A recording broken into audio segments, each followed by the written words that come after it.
You know, our Prime Minister in Canada has just decided to do the same thing to Canadian farmers that the Netherlands has done to the Dutch farmers.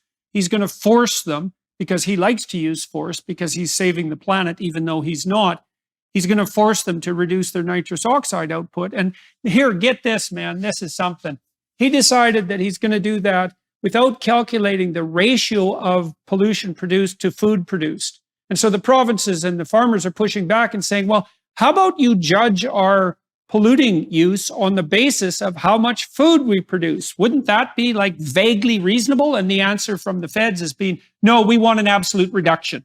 And that's exactly an example of this low resolution narcissistic moralism that is substituting both for genuine religious conviction and for genuine knowledge. And I would say our Prime Minister in Canada, if it isn't Jacinda Ardern and Kamala Harris, it's definitely Justin Trudeau, who are the poster people for this sort of thinking. So, well, what we could say in regard to that, and I would say this is a reasonable approach from a psychological perspective, is that when you start to use compulsion on people, so compulsion is the sign of bad policy. And so when you start to use compulsion, the judiciary compels the legislative branch, and then the legislative branch compels the farmers, forces them.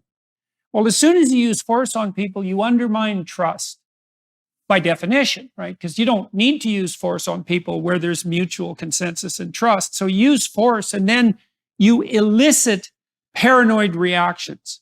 It's like, if you're going to operate in relationship to me as a tyrant, then just what sort of tyrant are you, and just exactly what you're up to. What are you up to? And so that promotes the spread of these more conspiratorial ideas that might have a toehold in the truth on some fronts, but it's part of a sign of a broader breakdown of communication and trust in society. And that's an absolute catastrophe, because you got to understand this. People have to understand this. A guy named Landis wrote a great book called The Wealth and Poverty of Nations about this very factor.